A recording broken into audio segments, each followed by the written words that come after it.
Hello, everyone. How are you? I hope you're doing very well wherever you are in this beautiful world.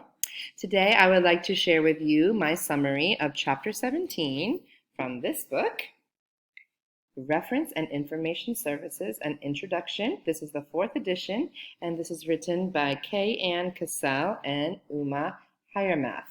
I will be summarizing Chapter 17, which is Ethics in Reference.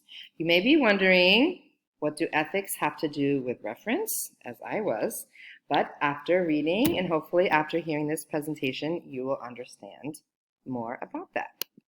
Here are a few topics that we're going to be discussing in this presentation. We're going to be, first of all, talking about ALA, which is American Library Association's Code of Ethics, and ALA's Library Bill of Rights. We're going to be talking about privacy and confidentiality, equitable access, as well as censorship and intellectual freedom. Some tongue twisters here.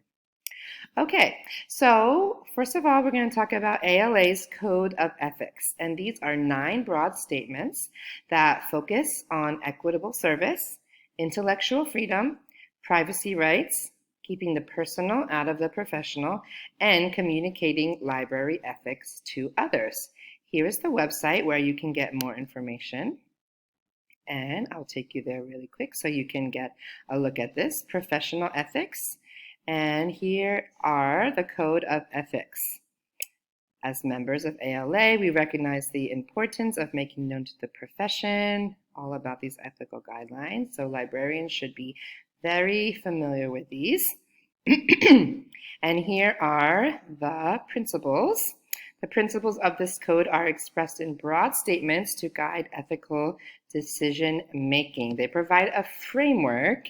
They cannot and do not dictate conduct to cover particular situations. Of course, they are very broad and they can apply to a lot of different scenarios.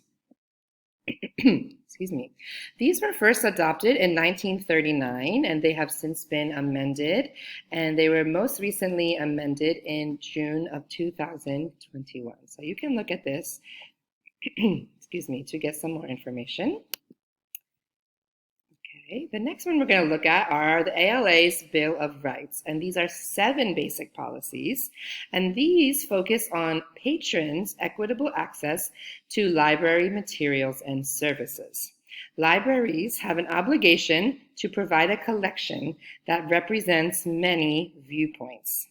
And here's the website for this one. Let me take you there. Excuse me.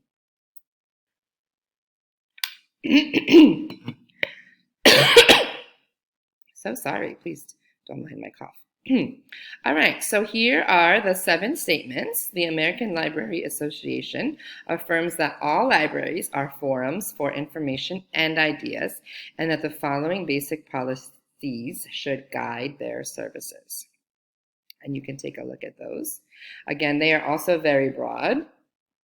These were also adopted in 1939 and amended several times, and last amended or revised in January of 2019. Okay, so let's continue. Reference service ethics. Patrons have a right to confidentiality in library exchanges. So when you are doing your reference interviews with your users, with your patrons, they have a right to their privacy and to their confidentiality. Okay? You might not even realize that they are sharing their personal information when they are asking for different books or asking you different questions. All of that is confidential and not to be shared with anybody else. So, librarians have an obligation to uphold their users' confidentiality. Technology can make this difficult, so libraries should try to strike a balance between desired access and traditional privacy standards. With the introduction of the internet, with chatting with the librarian, with ebooks, it became a little bit harder to maintain the privacy of the users. So it's important to find a balance between giving the access as well as having the standards in place for protecting people's privacy. ALA recommends that libraries have both a strong privacy policy and a conduct policy to prevent users from committing offenses that might force librarians to compromise their confidentiality. So it's important to have, again, a strong privacy policy and conduct policy so both the users and the librarians know how to act in different situations. Equitable access was another important part of this chapter having to do with ethics.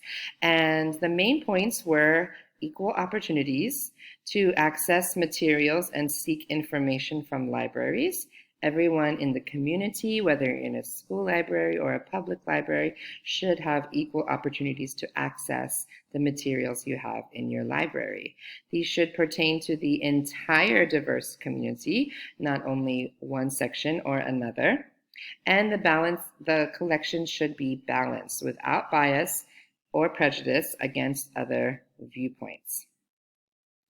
Ethical collection development and management. The overall collection should represent a number of different viewpoints. And that might be a little hard as librarians that are responsible for providing the books for the library. Not only choosing books that you would like or that pertain to your viewpoint, but books that everyone can have access to and that show a lot of different viewpoints is very important. Censorship and intellectual freedom have to do with academic freedom, as well as access to library resources and services, filters and filtering, and keeping in mind the First Amendment and censorship.